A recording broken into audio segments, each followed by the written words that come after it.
এখন গঙ্গার অবধি। গঙ্গার ধারে এখন যাচ্ছি কিনা একটা সারপ্রাইজ থাকবে, মানে বুঝতে পারছি না কোথায় বেরোবো, অনেকদিন পর বেরোচ্ছি তো ঠিক বলে যাচ্ছে না কোথায় বেরোচ্ছি। তো রাস্তা দিয়ে আপাতত বেরিয়েছি, বাস ডেস্টিনেশন আছে কিনা ঠিক করিনি, র্যান্ডম যাবো যেখানে মনে হবে দাঁড়াতে সেখানে দাঁড়িয়ে যাবো, তারপরে সেখানকারই লোকেশনটা ভিডিও করে দেবো। এখন আমরা দাঁড়িয়ে আছি একদম মেন অঙ্কুরহাটি মোড়ের কাছে। ওয়েদারটা দেখো কি সুন্দর হয়ে আছে, এই যে এমনি সবসময় ফোনে ব্যস্ত থাকে। আর এখানে একটা বাচ্চা এসেছে, কিছু একটা চাইছে।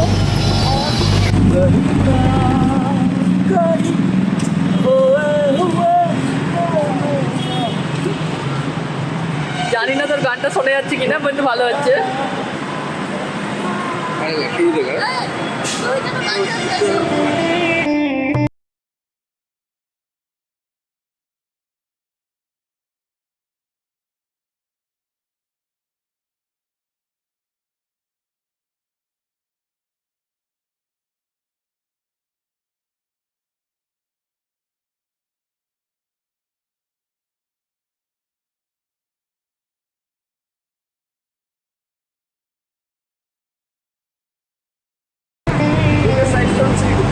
আই থিঙ্ক একে তোমরা নতুন দেখছো আমাদের ভিডিওতে ফার্স্ট টাইম কি আচ্ছা পিকনিকের একটা ভিডিওতে যদিও আছে, যেটা এখনো ডিসক্লোজ হয়নি, ওটাও ওখানেও চলে আসবে, ও দেখতে পাবে।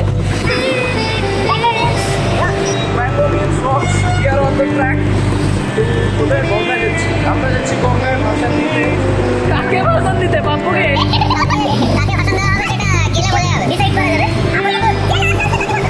ঠিক আছে চলো সেটা গাড়ি তোমরা দেখতে থাকো, আমরা রাস্তা পর্যন্ত কাকে ভাষণ দিই, কাকে একজনকে ভাষণ দিয়ে আসবো। দেখতে থাকো এদিকে। ও এই যাও আরেকজন।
আর ব্যাকগ্রাউন্ডটা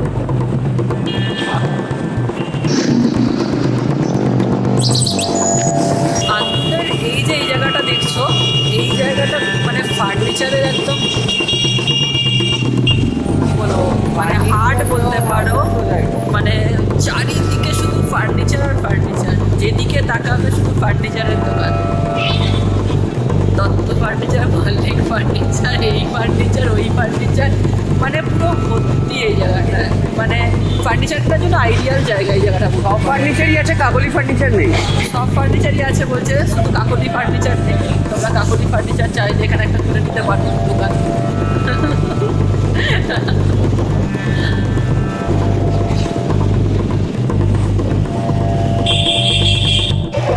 ফাইনালি আমরা আন্দুলে গঙ্গার ঘাটে পৌঁছে গেছি, দেখতে পাচ্ছ। আলে আলে বসেছি, এটা আশা ছিল না আমাদের কাছে। আমরা খুব আলে পৌঁছেছি, মানে এত আলে পৌঁছেছি যে মানে কি বলবো, দেখে আলাদা দেখে মনে হচ্ছে সানসেট হয়ে গেছে, বাট অ্যাকচুয়ালি এটা সানরাইজ। আমরা সকাল সকাল যাচ্ছি, ভোরবেলা সূর্য উঠে যাচ্ছে, তাই তো? বলবো এখন ঘুম থেকে উঠে চক্কর সাথে কথা চলে যাচ্ছে। ভাই যাও রে ভাই, গিয়ে ব্রাশ করে আয়, ভাই গিয়ে ব্রাশ করে আয়। সবাই ব্রাশ করে এতটা তো নোংরা নই। ABCD EFGH। আমরা এখন এই আন্দুলের সাঁকরাইল বা আন্দুলে গঙ্গার ধারে এই বাসুদেবপুর নামক জায়গায় রাধা গোবিন্দ মন্দিরে এসেছি। এখানে পরিবেশ প্রতি রবিবারে শুনেছি ভালোই ভিড় হয়, ভোগের ব্যবস্থা হয়, যজ্ঞ পূজা যজ্ঞ মানে নিষ্ঠাবানে পালন করা হয়। তো সেটারই আমরা এক্সপিরিয়েন্স করলাম। এর আগেও একদিন করেছিলাম, করেই আমরা ভেবেছিলাম যে একবার না একবার এখানে শেয়ার করা উচিত এখানকার এই সব আয়োজন। তো সেটাই আপনাদের কাছে তুলে ধরলাম। নর্মালি আমরা এখানকার গঙ্গার ঘাট বলতে আগে একটা দিকে গঙ্গার ঘাট চিনি, সেই দিকে না গিয়ে তার মুখ থেকেই মাদিকে ঘুরে গিয়ে যে কোনো লোকাল লোকেদেরকে রাধা গোবিন্দ মন্দির বললেই তারা এখানে পৌঁছে দেবে। আর আশা করি দেখাতে পারছি আমরা যে কী হারে এখানে ভিড় হয়। আর সত্যি কথা বলতে এখানে আজকে ফাঁকা, এর আগের দিন যে সময় এসেছিলাম এর থেকে অনেক গুণ বেশি ভিড় ছিল। তো চলো আরো নতুন নতুন জায়গা আন্দোলন।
কনফিউশনের জন্য ক্লিয়ার করে রাখি, রাধা আমাদের কাছে পাপ্পু ছিল, আছে থাকবে।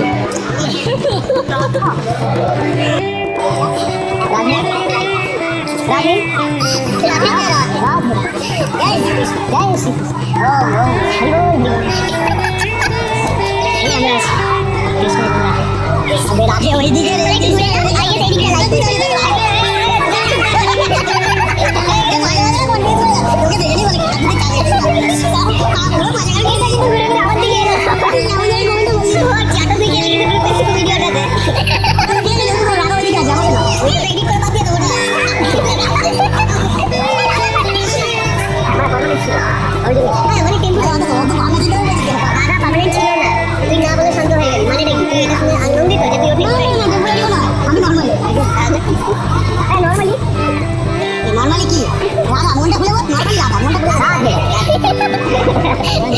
শিল্পী মানুষ ওরা দুজন একেবারে থেকে টেকনোলজিতে ভালোবাসে।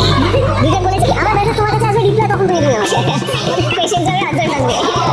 ও তারা পরীক্ষার কোয়েশ্চেন পেপার দুজনে একই করেছে নাকি দুজনের পেপার আলাদা আলাদা আছে? একজন কেমিস্ট্রি পরীক্ষা দিচ্ছে, একজন সায়েন্স। অনলাইন টেস্ট এই ওরা সব ওইদিকে তো প্যাকিং স্পিড দেয়, তাতে তুই ফেল করে গেছিস।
আমাদের দেবী ভাষণ সম্পন্ন হলো এখানে।